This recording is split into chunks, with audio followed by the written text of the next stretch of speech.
A continuación, Destino Libertad.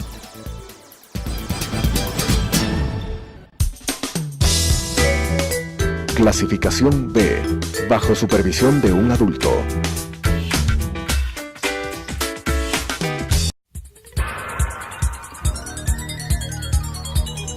Las opiniones vertidas en este espacio por la producción y dirección del programa son de exclusiva responsabilidad de sus autores y de quienes intervienen en ellos.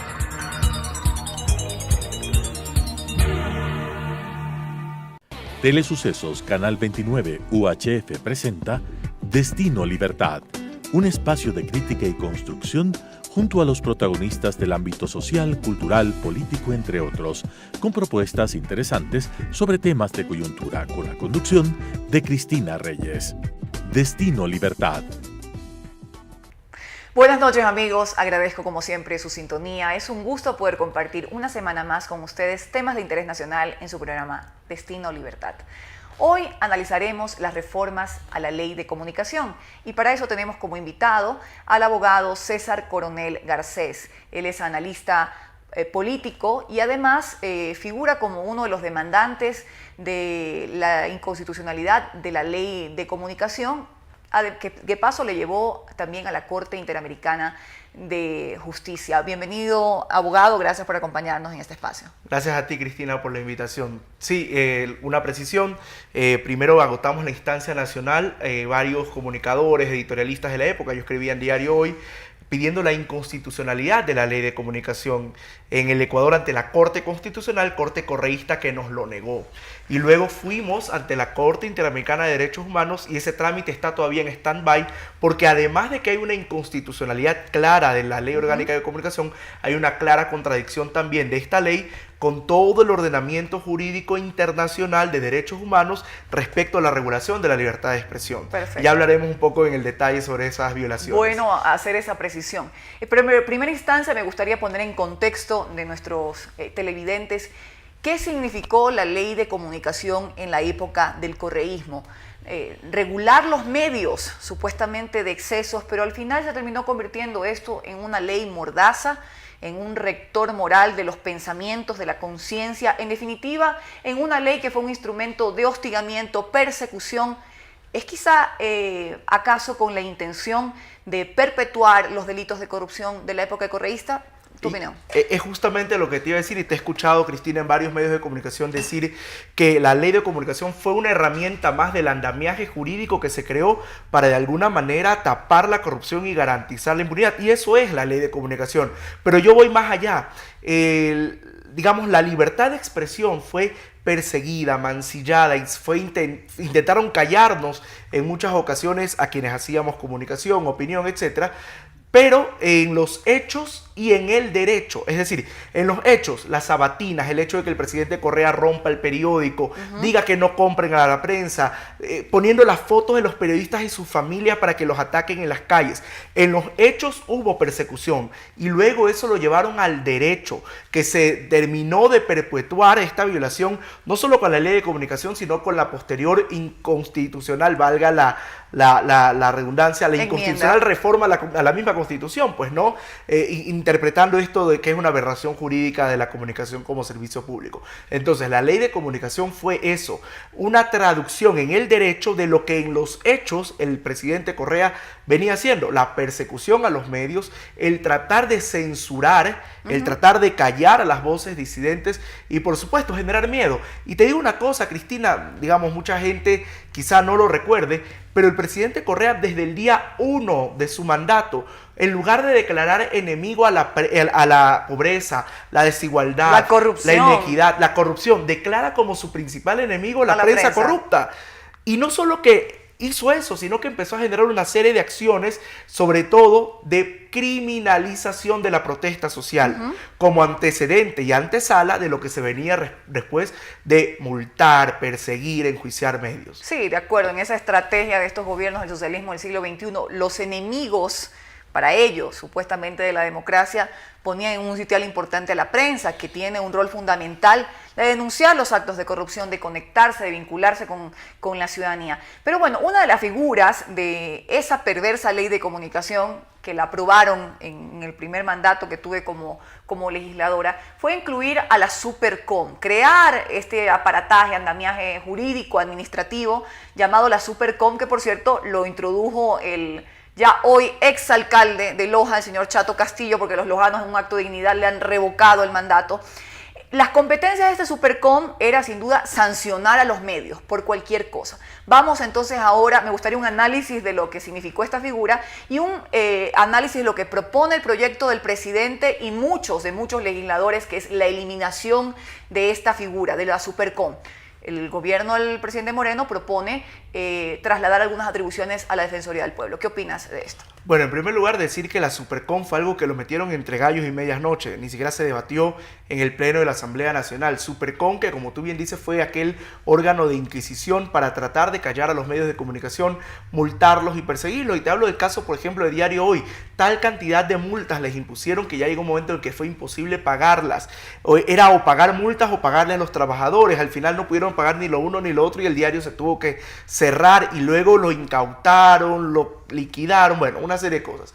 Entonces, la Supercom fue además juez y parte en la mayoría de procesos, Cristina, y eso es más grave todavía, porque no solamente que la Supercom emprendía los procesos sancionatorios administrativos, sino que además era el que lo juzgaba, sancionaba y multaba y decidía quién era bueno y quién era malo, quién decía lo que decía estaba bien y lo que decía estaba mal.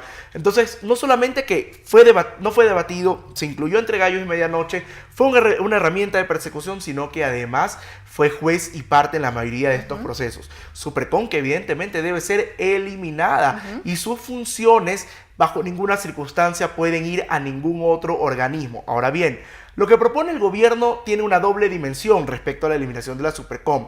Es decir, pasar la capacidad de protección y de prevención de abusos a la Defensoría del Pueblo, lo cual tiene una lógica muy aplicable, digamos, una lógica bastante sencilla, y es, si la Defensoría del Pueblo protege los derechos de los ciudadanos, bueno, al menos eso es lo que en teoría dice la Constitución. Recordemos que el anterior defensor del pueblo era defensor o abogado privado del expresidente Correa. No tenía presentación.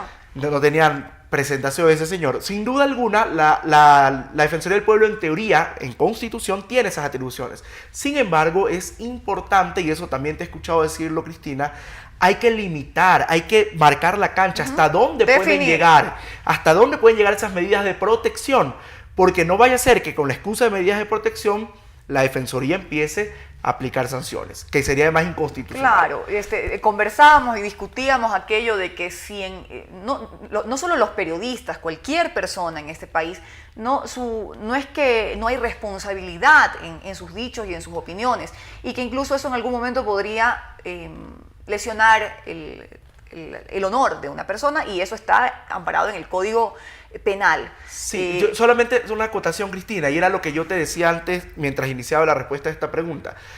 Esto de eliminar la Supercom en el proyecto de ley del presidente Moreno tiene dos dimensiones. Decía una, la Defensoría del Pueblo, y la segunda es que trasladan, y es justo lo que tú estás diciendo, todo el tema de sanciones al ámbito judicial, que es donde creo que siempre debió estar. Sí. Ahora podríamos, como tú bien dices, discutir si debería estar esto en el ámbito penal o civil, pero en buena hora que sea un tercero imparcial el que decida. Más allá de que podamos tener nuestras dudas sobre la justicia, qué sé yo, podemos hablar largo del tema, es mejor que un juez imparcial que no está contaminado de estos temas sea quien decida al final del día sobre los delitos contra la honra, o si ya estuvieran en el ámbito civil, las faltas contra la honra. Exacto, si es que hubiera alguna lesión al honor de alguna persona, el buen nombre, etc. Y recayera en un tema judicial.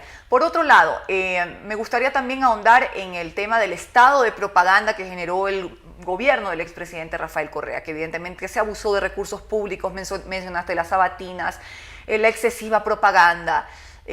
Esta ley también debería, de alguna manera, precautelar que no haya un abuso del tema de la propaganda estatal, de la publicidad, y se plantea también el proyecto del presidente la venta inmediata de los medios incautados. Pero ¿qué hay de lo que se hizo? Los excesos que se hicieron. Muchos casos sirvieron hasta para pagar las colas, las toallas, no sabemos toallas de qué, del señor Fernando Alvarado en la auditoría que se hizo en TC Televisión. ¿Qué hacer con el tema de los medios incautados?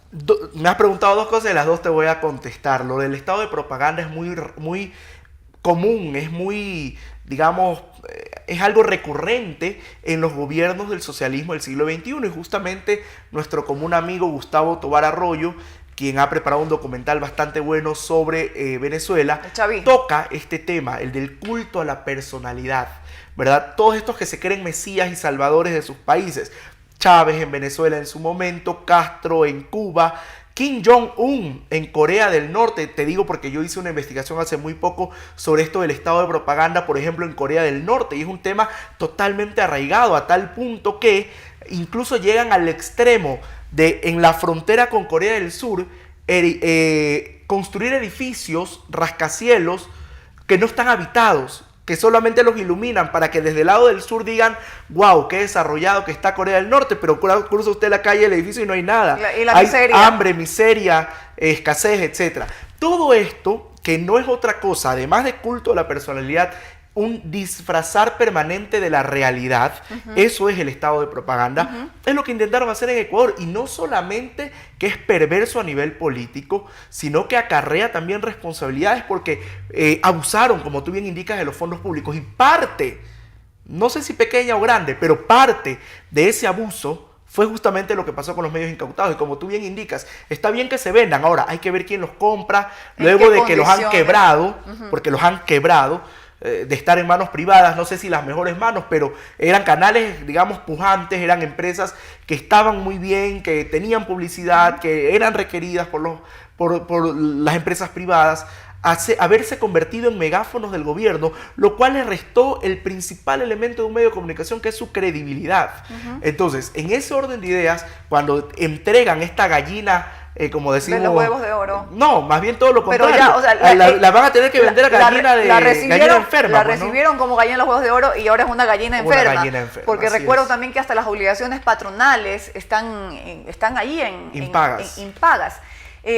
Pues bien, dentro también de lo que no se toca en el proyecto, ya hemos hablado un poco de los consensos que hay entre los proyectos, el proyecto planteado por el presidente y el proyecto que no plantea el presidente, está lo que conversábamos, el tema de la profesionalización, y va dos preguntas: la profesionalización de los periodistas para ejercer la actividad, que en algunos casos, sobre todo rurales, comunidades, es una limitante para el ejercicio de la libertad de expresión, y por otro lado, el hecho de regular las frecuencias, está 33, 33, 33, públicos, privados y comunitarios, ¿verdad? El Estado necesita 33% de medios públicos cuando ni siquiera uno lo pueden manejar bien, y ahí quizá preguntarle sobre los medios públicos. Entonces un poco esto, profesionalización, medios públicos, frecuencias. Hay larga teoría, papers, incluso sentencias y pronunciamientos en consulta de la OEA y de la ONU respecto al tema de que la profesionalización obligatoria o la colegiatura obligatoria en otros países es un atentado contra la libertad de expresión en el caso que nos ocupa, y es un limitante para el ejercicio de este derecho. Por lo tanto, yo creo que es fundamental que eso se debata. Entiendo que hasta el 18 de julio, si no me equivoco, la Comisión de Derechos Colectivos va a recibir el debate, todas las propuestas, y va a empezar ya el debate oficialmente de las diferentes propuestas de reforma a la ley de comunicación. Y yo creo que sí, ese es un tema que sin duda alguna hay que discutir, más que todo por los medios pequeños, los medios comunitarios que se supone que queremos impulsar. Claro, por un lado ustedes le dan 33% de frecuencias, pero por otro lado no pueden contratar personal porque se les imposibilita, se les complica, se les dificulta. En ese sentido, respecto a lo de la profesionalización y lo de las frecuencias, como tú bien indicas, Cristina, yo creo que partamos de algo. ¿Por qué el 33 y no el 35? ¿Por qué no el 20? ¿Cuál fue el criterio técnico? Lo único que hicieron fue dividir para 3. ¿Bajo qué criterio técnico? ¿Bajo qué norma internacional? ¿Bajo qué circunstancias o análisis, auditorías? Si tú me dices contratar un estudio internacional y justo coincidió con que era un tercio, bueno, lo entendemos, pero yo creo que hay que ir hacia eso, hacia el tecnificar las decisiones. No podemos seguir siendo el país de las decisiones políticas, de arranches de hígado, sino que nazcan, obviamente, de estudios de análisis técnicos. Sí, sí, de acuerdo. Y de hecho, como dato adicional, el Contralor General del Estado acaba de echar abajo ese concurso de frecuencias que salió ahí, una suerte de agarra lo que puedas, claro, con la venia del expresidente Rafael Correa.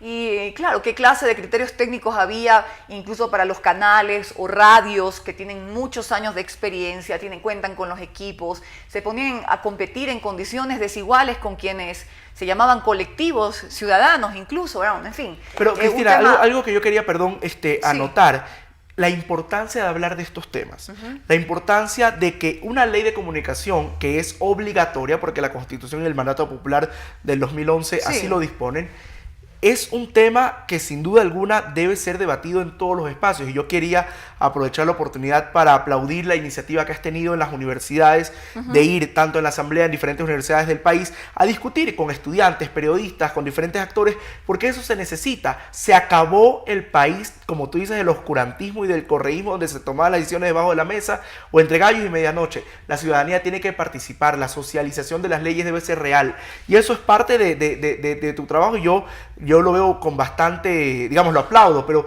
también creo que es importante que la sociedad se comprometa aún más en estos temas. De acuerdo. Que compartan sus opiniones, que se informen. Quizá hay mucha gente que todavía no ha leído la propuesta, ¿verdad? Entonces, que lean la propuesta, que no te crean a ti ni me crean a mí.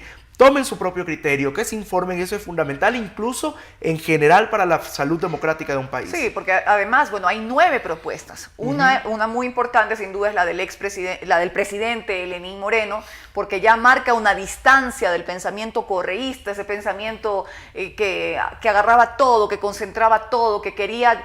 A ver, Correa hizo este ejercicio, ¿verdad? Y planteó este tema como en la base de los supuestos excesos de la prensa en el pasado, que algunos periodistas lo han reconocido, pero de allí a pasar a todo a manos del Estado, a centralizar, a denigrar lo que es un derecho fundamental como lo es la libertad de expresión, al tema de un servicio público, ¿verdad? Que tiene que ser administrado por el Estado, más o menos dirigir nuestras plumas y lo que vamos a decir. Y como decía María Josefa Coronel en conversatorio de Guayaquil, bajo los principios de los servicios públicos, y uno de ellos, por ejemplo, la uniformidad.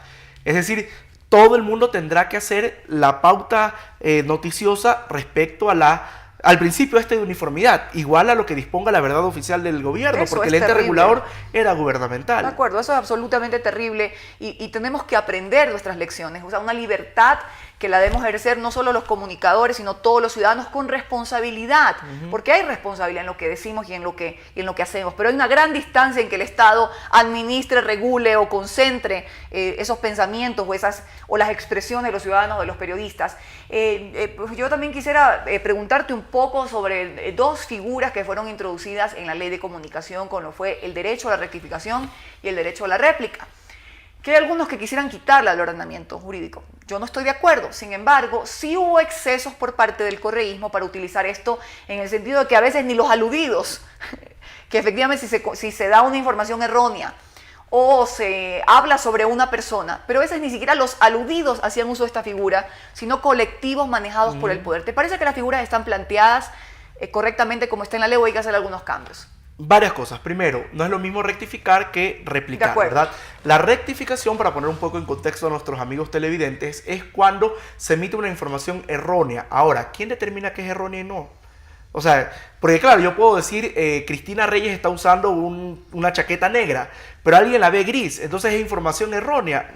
Es muy subjetivo. Pero la persona aludida, si tú das una información personal o digamos una información o de carácter público y hay una equivocación, entonces yo como persona... Claro, si lo puedo demostrar en buena hora, por eso digo, la rectificación es saludable siempre y cuando se lo haga de manera objetiva. De acuerdo. Ahora bien, pero no se puede prestar bajo ninguna circunstancia para imponer verdades, que eso es lo que lamentablemente se utilizó. Y la réplica, que es un derecho además fundamental, está en la Carta Interamericana de Derechos Humanos, etc., es cuando alguien dice algo sobre ti, yo tengo la posibilidad de responderte en el mismo espacio, en el mismo tiempo. Lo dice también la Constitución, etc. Ahora, estas 2 figuras, bien manejadas, no son malas. El problema fue que se prestó para abusos y, como tú bien dices, cualquiera brincaba, cualquiera presentaba rectificación, cualquiera hacía réplica, y llegaba un momento en que trataban de hasta diagramarte el tamaño de la foto y cómo debe ser el formato de la publicación en el diario. Eso ya es abuso y eso no debe bajo ninguna circunstancia volver. Por lo tanto, estas figuras deben ser mejor reglamentadas, delimitadas, para evitar justamente esos abusos. Sí, no sé cuánto tiempo nos queda, a ver si de producción nos indican. Sí, me gustaría también brevemente que analicemos el hecho de eliminar al linchamiento mediático como una figura que reposaba en la actual ley orgánica de comunicación, que impidió básicamente el trabajo periodístico de los periodistas de investigación.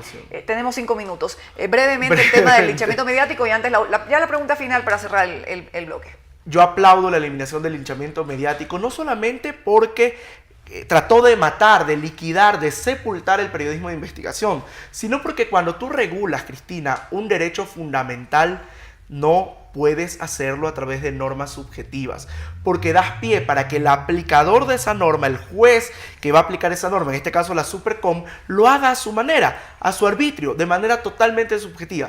Por lo tanto, el tema del linchamiento mediático, aplaudo su eliminación porque además era una norma muy subjetiva. Hablaba de publicaciones concertadas, reiteradas, con la finalidad de destruir la honra de alguien. ¿Qué es reiterada? Porque se emitió en el noticiero de la mañana y en el de noche era reiterada. Concertada, porque yo me puse de acuerdo con el productor y el director, o porque me puse de acuerdo con otros canales, con el objetivo de dañar la honra y el buen nombre de alguien. ¿Cómo yo demuestro ese elemento de dolo de intentar dañarte? O sea, realmente fue una locura y se prestó, repito, para intentar sobre todo sepultar esas, como tú has denominado, travesuras del gobierno anterior. Es que seamos honestos, eso era claramente una limitante, un estate quieto, un intentar sembrar... Censura previa. Además de censura previa, de sembrar temor en los medios de comunicación cuando se destapen los escándalos de corrupción. Es decir, se destapa el tema de la investigación del Lava Jato y del tema de Odebrecht, que involucró al vicepresidente de la República y otros funcionarios del Ecuador. Entonces resulta que eso iba a ser replicado de manera multitudinaria en todos los medios. Eso iba a ser catalogado seguramente como linchamiento mediático.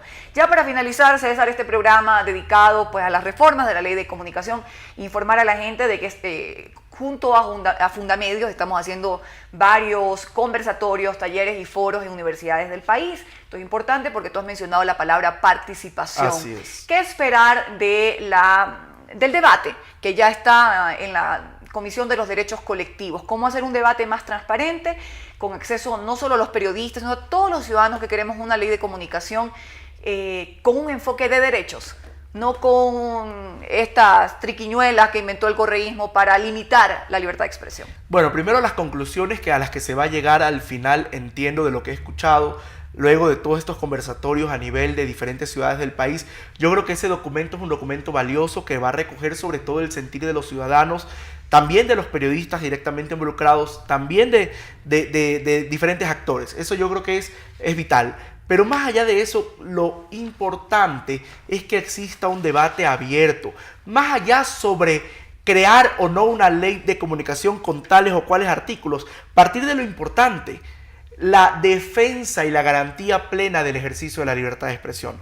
Ese debe ser el norte del debate de la ley de comunicación. No tanto si el artículo tal, el artículo X, el Y, sino cómo esta ley aporta a garantizar el pleno ejercicio de este derecho y, por supuesto, y sobre todas las cosas, para que los ciudadanos podamos recibir información plural, libre e independiente, que es un derecho que también tenemos los ciudadanos.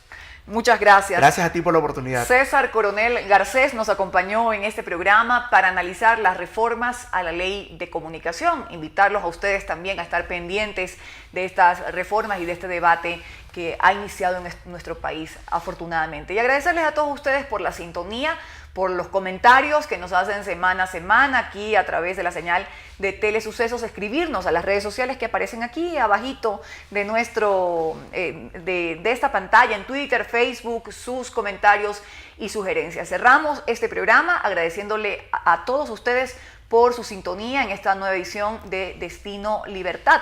Recordar, como siempre, la libertad es sagrada, un patrimonio personal, no le pertenece a ningún Estado ni tienen el derecho a limitárnosla. Y como siempre cierro este programa, tanto la libertad como el amor se conquistan todos los días. Soy Cristina Reyes, hasta la próxima. Las opiniones vertidas en este espacio por la producción y dirección del programa son de exclusiva responsabilidad de sus autores y de quienes intervienen en ellos.